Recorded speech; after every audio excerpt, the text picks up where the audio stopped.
আসসালামু আলাইকুম দর্শক, সকালে বাজারে গেছিলাম, কামারখালি বাজারে একটা ষাঁড় গরু জবতেছে।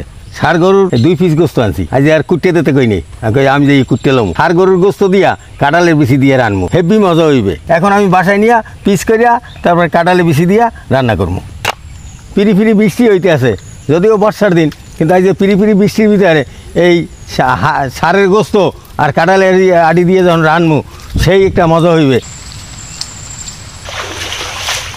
বৌমা, তোমার আম্মু কই? আম্মু তো কাঁঠালের আড়ি গুছাইতেছে। ও, তুমি এখনো গোস্ত করে না, বৃষ্টি পড়তেছে, রান্না করবা কত? হ্যাঁ, বৌমায় কাঁঠাল আড়ি গুছাইতেছে, আমি গোস্তটা করতে লই। কষাই দিয়ে কোটাই নিয়ে এই জন্য যারা ওই তেল দিয়ে দেয় বেশি।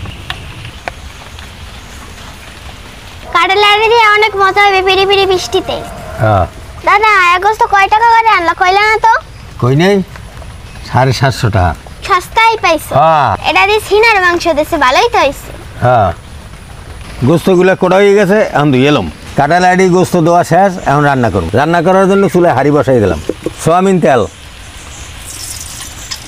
এলাচ, দারচিনি, তেজপাতা, পেঁয়াজ, রসুন, আদা বাটা,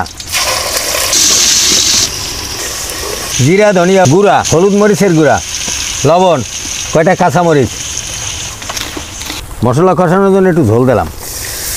বৃষ্টির মধ্যে কাঁঠাল আড়ি দিয়া ষাঁড়ের গোস্ত একসের মজা হইবে। মশলাটা ভালোভাবে কষাই নি। এই যে ফিরি ফিরি বৃষ্টি, এই বৃষ্টিতে চুলায়ও ডিস্টার্ব করতে হবে, বুঝলেন? চুলায় জাল জলে আবার জলে না। মশলা কষানো হয়েছে, এখন গোস্তটা দিয়ে দিই।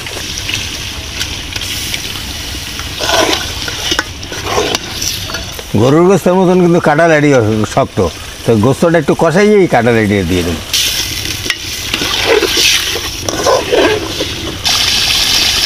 এবার ঢাকিয়ে দেব, ঢাকনা ধরে একটু লাড়াচাড়া দিয়ে দিই।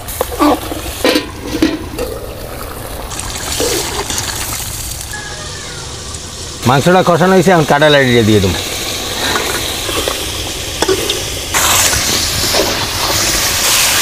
কাঁঠাল আড়িটাও কষানো হয়েছে, এখন পরিমাণ মতো পানি দিয়ে দেব। পরিমাণ মতো পানি দিয়ে দিছি, এবার ঢাকিয়ে দেব। বৃষ্টিও কমে গেছে, চুলে জালও ধরছে না। গরুর গোস্ত না, সেদ্ধ হইতে সময় লাগবে। গোস্ত সেদ্ধ হইতে দেরি আছে, কাঁঠাল আড়ি সেদ্ধ হয়ে গেছে। কাঁঠাল আড়ি গোস্ত রান্না হয়ে গেছে, এখন উঠে গেলাম। দারুণ একটা কালার আইছে, খাইতেও ভালো লাগবে।